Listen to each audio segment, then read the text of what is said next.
Assalomu alaykum aziz tomoshabinlar. Bugun men sizga har bir insonning hayotida juda muhim bo'lgan, ammo ko'pchilik e'tibor bermaydigan bir masalada murojaat qilaman.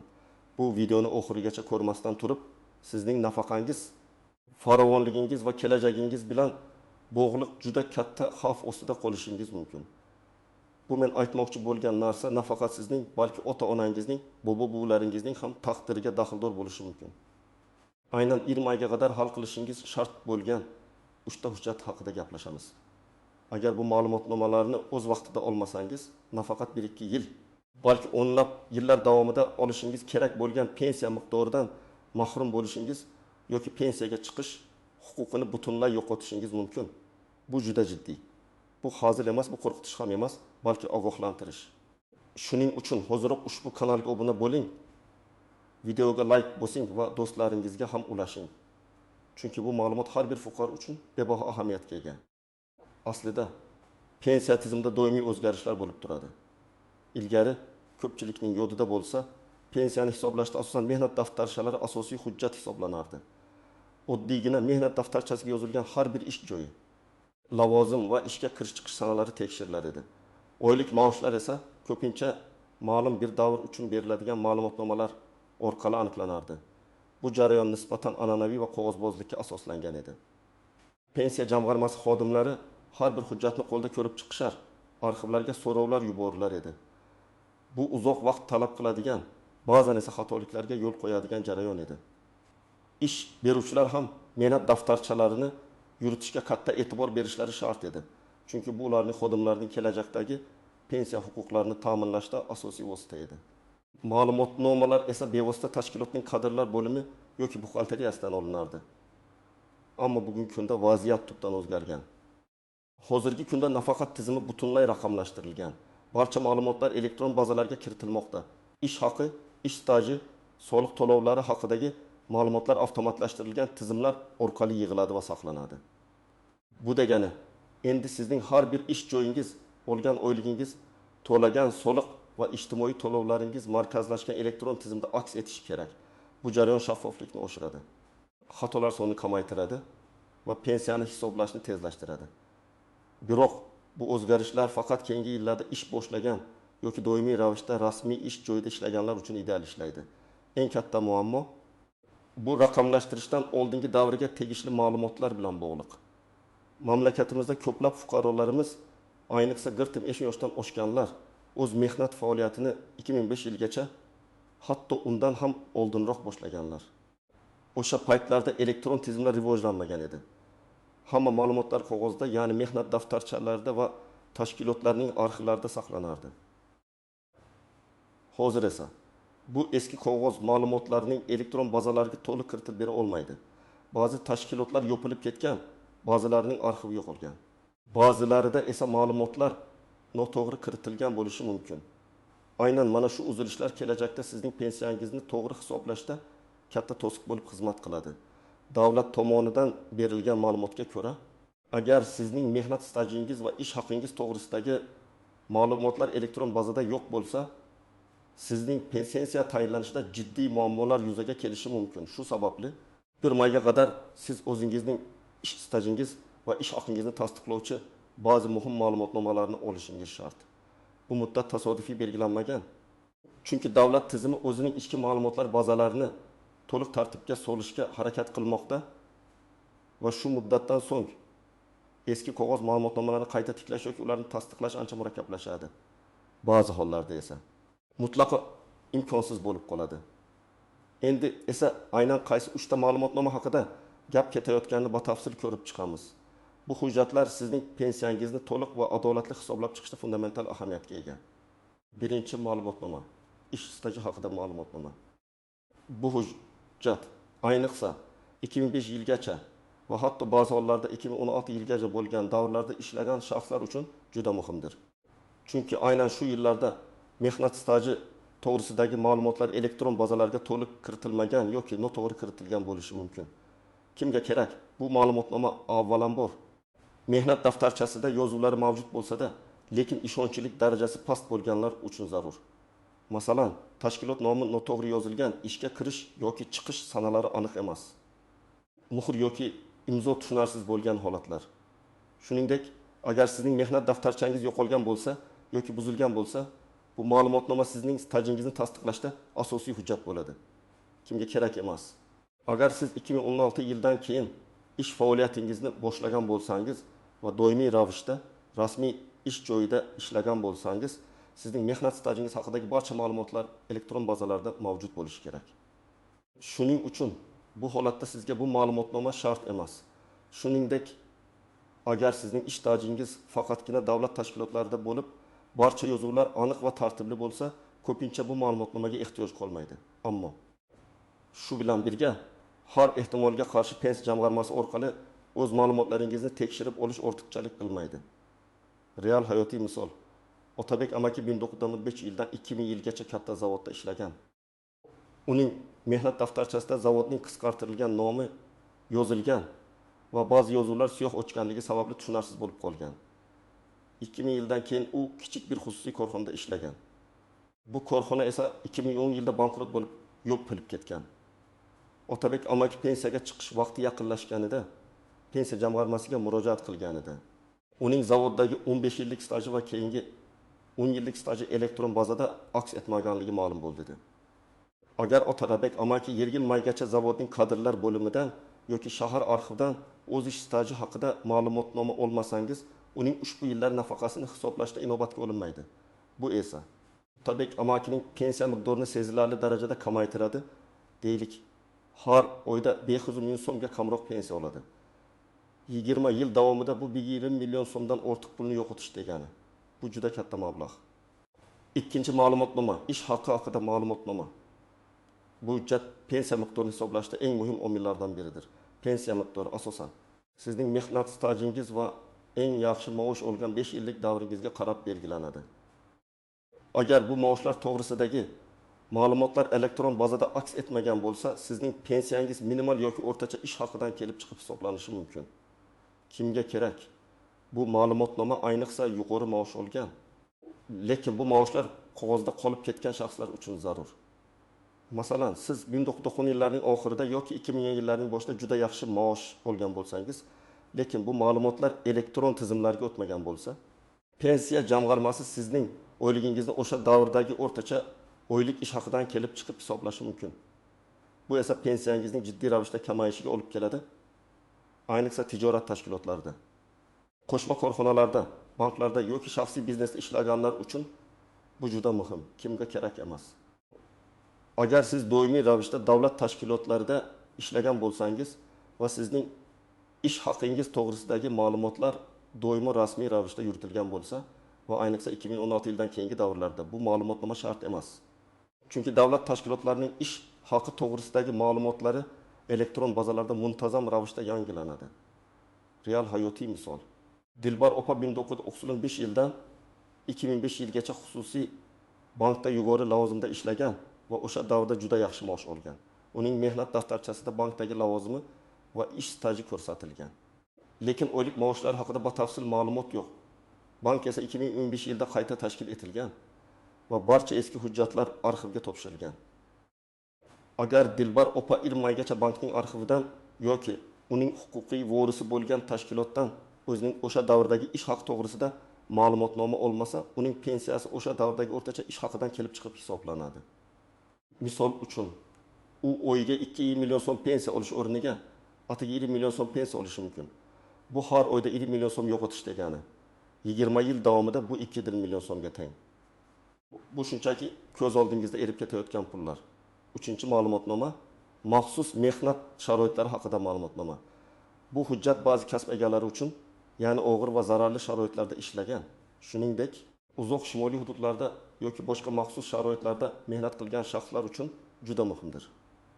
Bunday sharoitlarda ishlagan fuqarolarimizga pensiya muddatidan oldin tayinlash yoki pensiya miqdoriga qo'shimcha ustama to'lash ko'zda tutilgan. Kimga kerak?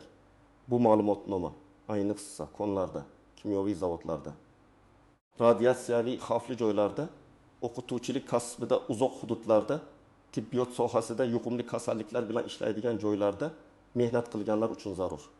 Agar sizning mehnat daftarchangizda bunday maxsus sharoitlar aniq ko'rsatilgan bo'lmasa yoki yozuvlar yetarli darajada aniq bo'lmasa, Bu ma'lumotnoma sizning huquqlaringizni tasdiqlashda yagona yo'l bo'ladi.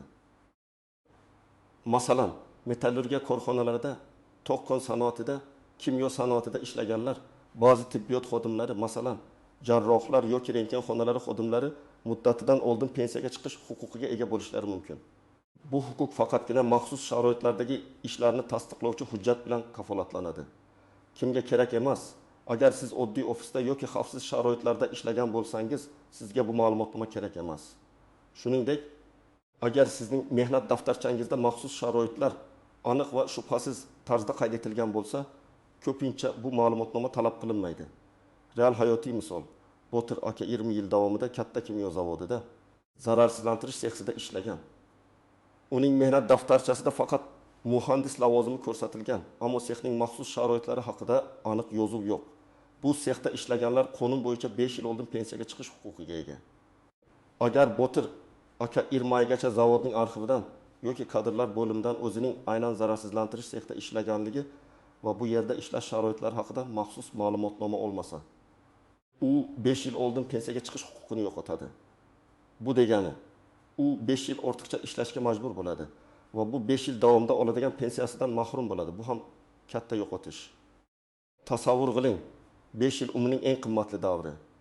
Endi esa ushbu jarayon bilan bog'liq bo'lishi mumkin bo'lgan istisnolar, qaltis jihatlar va sezilmas nozikliklar haqida gaplashamiz. Bu siz duch kelishingiz mumkin bo'lgan muammolarni oldindan bilishga yordam beradi. Birinchi va eng keng tarqalgan holat, agar hujjat yo'qolgan bo'lsa yoki tashkilot yopilgan bo'lsa, bu juda katta muammo. Agar sizning mehnat daftarchangiz yo'qolgan bo'lsa, darhol shu to'g'risida politsiyaga ariza yozishingiz va uni tiklash choralarini ko'rishingiz kerak. Politsiya ma'lumotnomasi bilan siz avvalgi ish joylaringizga murojaat qilishingiz mumkin. Ammo agar ish joyingiz yopilgan bo'lsa, vaziyat murakkablashadi. Bunday hollarda viloyat yoki shahar davlat arxiviga murojaat qilishingiz kerak bo'ladi. Ko'pgina korxonalarning hujjatlari ular yopilgandan so'ng arxivlarga topshiriladi. Sizning ismingiz va familiyangiz ishlagan davringizni ko'rsatgan holda so'rov yuborishingiz mumkin. Ba'zan arxivlarda ham ma'lumotlar to'liq bo'lmasligi mumkin. Unda sudga murojaat qilishdan boshqa chora qolmaydi. Mehnat stajini yoki ish haqi miqdorini sud tartibida tasdiqlash uchun sizga guvohlar kerak bo'ladi. Kamida 2 nafar siz bilan bir joyda va bir vaqtda ishlagan shaxsning guvohligi asosida sud sizning stajingizni yoki oyligingizni tasdiqlashi mumkin. Bu jarayon ancha uzoq va qimmatga tushishi mumkin. Shuning uchun 1 mayga qadar imkoni boricha hamma narsani tartibga solishga harakat qiling. Ikkinchi holat, ma'lumotlar bazasida xatoliklar. Ba'zida sizning hujjatlaringiz tartibli bo'lsa ham, elektron bazada ma'lumotlar noto'g'ri kiritilgan bo'lishi mumkin. Masalan, familiya xato yozilgan, ishga kirish sanasi noto'g'ri ko'rsatilgan. Bunday hollarda siz pensiya jamg'armasi hududiy bo'limiga murojaat qilib, aniqlashtirish kiritishingiz kerak.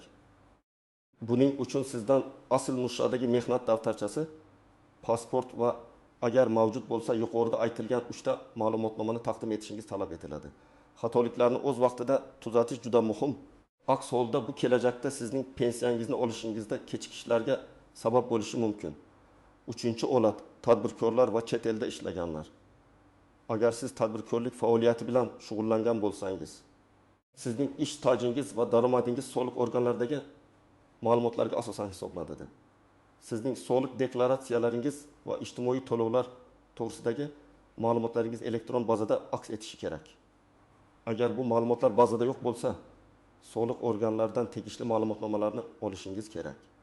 Xorijda ishlaganlar uchun esa vaziyat yanada murakkab. Agar O'zbekistonning boshqa davlat bilan pensiya masalalarida shartnomasi bo'lsa, sizning chet eldagi stajingiz ham hisobga olinishi mumkin. Ammo buning uchun chet eldagi ish joyingizdan ish staji va ish haqi haqida tasdiqlovchi hujjatlarni olishingiz shart. Bu hujjatlar apostiq qo'yilgan yoki konsullik tomonidan legalizatsiya qilingan bo'lishi kerak. Bu jarayon uzoq va murakkab bo'lishi mumkin. Shuning uchun uning chorasini erta ko'rish tavsiya etiladi. 4-holat, bola parvarishi davri va armiya xizmati. Ayollar uchun bola parvarishi davri odatda 30 yilgacha ish stajiga qo'shiladi. Erkaklar uchun esa armiya xizmati davri ham ish stajiga qo'shiladi. Bu davrlarni tasdiqlovchi hujjatlar, ya'ni bolaning tug'ilganlik haqidagi guvohnomasi va harbiy bilet ham pensiya jamg'armasiga taqdim etilishi kerak. Garchi bu ma'lumotlar ko'pincha FHDga yo'q, va Mudofaa vazirligi bazalarida mavjud bo'lsa-da, ularning o'zaro integratsiyasi har doim ham mukammal ishlamaydi. Shuning uchun ushbu hujjatlarning asl nusxalari doimo qo'lingizda bo'lishi va zarur bo'lsa, ularning nusxalarini tegishli joylarga topshirishingiz muhim. Endi esa eng muhim qism amaliy maslahatlar. Bu qadamlar sizga bu jarayonni oson va muammosiz o'tkazishga yordam beradi. Birinchi qadam, o'z ma'lumotlaringizni tekshiring. Eng avvalo, siz davlat portaliga kiring yoki pensiya jamg'armasining hududiy bo'limiga murojaat qilib, o'zingizning ish stajingiz va ish haqingiz to'g'risidagi ma'lumotlarning elektron bazada qanday aks etayotganini tekshiring. Bu sizga qaysi davrlarda uzilishlar borligini yoki qaysi ma'lumotlar yetishmayotganini aniqlashga yordam beradi. Xususan 2016 yilgacha bo'lgan davrlarga alohida e'tibor qarating. Sizga shaxsiy kabinetda mehnat daftarchasi ma'lumotlari yoki ish staji haqida ma'lumot bo'limini ko'rib chiqishingizni maslahat beraman. Agar biror bir davrda ma'lumotlar yo'q bo'lsa yoki noto'g'ri bo'lsa, demak harakat qilish vaqti kelgan. Ikkinchi qadam, kerakli hujjatlarni aniqlang. Tekshiruv natijasida qaysi ma'lumotnomalar sizga kerakligini aniqlab oling. Yuqorida aytib o'tgan 3 ta ma'lumotnomadan qaysi biri sizning holatingizga mos kelishini aniq bilib oling. Mehnat staji, ish haqi yoki maxsus sharoitlar bo'yicha. Uchinchi qadam, qayerga murojaat qilish kerak? Bir mash avvalgi ish joyingiz, agar siz hali ham ishlayotgan bo'lsangiz yoki avvalgi ish joyingiz faoliyatini davom ettirayotgan bo'lsa, ularning kadrlar bo'limi yoki buxgalteriyasiga murojaat qiling. Ular sizga kerakli ma'lumotnomalarni berishga majbur. Ariza yozishda ma'lumotnomada qaysi davrlar uchun ma'lumotlar ko'rsatilishi kerakligini aniq yozing. Masalan, 1990 yildan 2005 yilgacha bo'lgan ish stajim va o'rtacha oylik ish haqim to'g'risida ma'lumotnoma berishingizni so'rayman deb yozing. 2 astos davlat arxivlari. Agar ish joyingiz yopilgan bo'lsa yoki u yerda hujjatlar yo'qolgan bo'lsa, siz yopilgan tashkilot joylashgan hududdagi davlat arxiviga murojaat qilishingiz kerak. Masalan, Toshkent shahrida ishlagan bo'lsangiz, Toshkent shahar arxiviga, viloyatlarda esa viloyat arxivlariga. Arxivga murojaat qilishda tashkilotning to'liq nomi, ishlagan davringiz va shaxsiy ma'lumotlaringizni aniq ko'rsating. Pensiya jamg'armasi. Agar yuqoridagi ikkala usul ham natija bermasa, pensiya jamg'armasi hududiy bo'limiga murojaat qilib, ulardan yordam so'rang. Ular sizga keyingi qadamlar bo'yicha maslahat berishlari mumkin. Jumladan sudga murojaat qilish tartibini tushuntirishlari ham mumkin. 4-qadam, kerakli hujjatlarni to'plash. Murojaat qilishdan oldin pasportingiz, mehnat daftarchangizning asl nusxasi va barcha mavjud hujjatlaringizning nusxalarini tayyorlab qo'ying. Ba'zan sizdan shaxsiy ma'lumotlaringizni tasdiqlovchi boshqa hujjatlar ham talab qilinishi mumkin. 5-qadam, arizani to'g'ri yozish. Har qanday ma'lumotnoma olish uchun yoziladigan ariza aniq va tushunarli bo'lishi kerak. Ariza shakli odatda tashkilotning kadrlar bo'limida bo'ladi, lekin siz umumiy shaklda shunday yozishingiz mumkin. Tashkilot rahbari yoki arxiv direktori, fuqaro, pasport seriyasi va raqami, ishlagan davringiz, masalan 1990 yildan 2005 yilgacha davrda sizning yoki o'pilgan tashkilotingizda lavozimingizni ko'rsating. Lavozimda ishlaganman. Mening pensiya ta'minotimni rasmiylashtirish uchun ushbu davrdagi ish stajim va agar kerak bo'lsa, oylik ish haqim to'g'risida ma'lumotnoma berishingizni so'rayman. Ma'lumotnomada ishga qabul qilish va bo'shatish to'g'risidagi buyruq raqamlari, buyruq sanalari, shuningdek, agar maxsus sharoitda ishlagan bo'lsangiz, ish sharoitlari to'g'risidagi ma'lumotlar aks ettirilishi lozim. Sana, imzo, bu juda muhim. Chunki noto'g'ri yozilgan ariza tufayli sizning arizangizni ko'rib chiqish, rad etilishi yoki jarayon kechikishi mumkin. Unutmang, bu jarayonni 20 oyga qadar yakunlashingiz kerak. Har bir kechiktirilgan kun, har bir ortiqcha vaqt sizning kelajagingizdan, pensiyangizdan bir qismini olib qo'yishi mumkin. Hozirda bu borada davlat tomonidan qat'iy talablar qo'yilmoqda. Bu muddatdan so'ng eski hujjatlarni tasdiqlash yoki ularni tiklash pensiya jamg'armasi orqali elektron bazaga kiritish ancha murakkablashadi. Ba'zi hollarda esa mutlaqo imkonsiz bo'lib qolishi ham mumkin. Aziz do'stlar, bugun biz juda muhim mavzuni muhokama qildik.